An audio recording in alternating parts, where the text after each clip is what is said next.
बात बहुत पुरानी है। गुजरात के सूरत शहर में मनसुख लाल नाम के एक व्यापारी थे। इनका कीमती रत्न का कारोबार था। इनका कारोबार दुनिया के कई देशों में फैला हुआ था। पूरे सूरत शहर में इनका मान और सम्मान था। मनसुख लाल के दो बेटे थे जिनका नाम रामलाल और श्यामलाल था।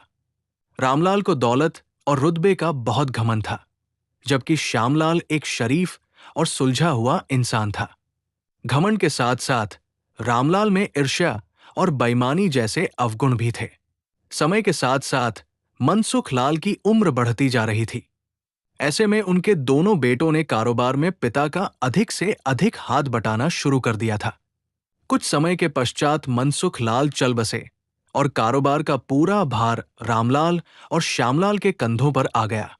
बड़ा भाई होने के नाते रामलाल ने व्यापारिक फैसलों में अपनी मर्जी की चलानी शुरू कर दी। रामलाल बेईमानी और मक्कारी भरे फैसले लेने लगा। असली रत्न के नाम पर वो नकली रत्न का व्यापार करने लगा, जिससे उसका मुनाफा बढ़ने लगा।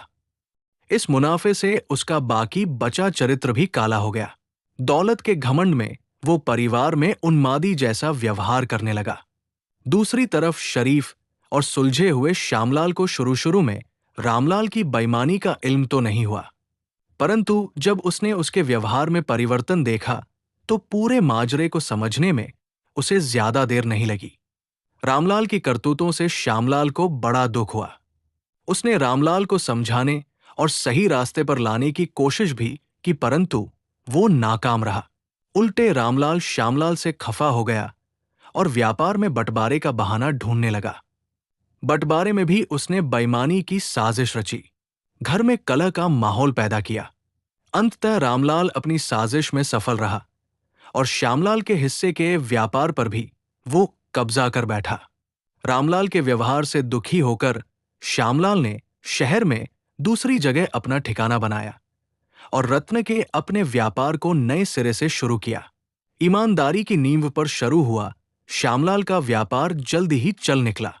एक तरफ जहां श्यामलाल की ख्याति देश और विदेश में बढ़ने लगी, वहीं दूसरी तरफ रामलाल की करतूतों की पोल खुलने लगी थी।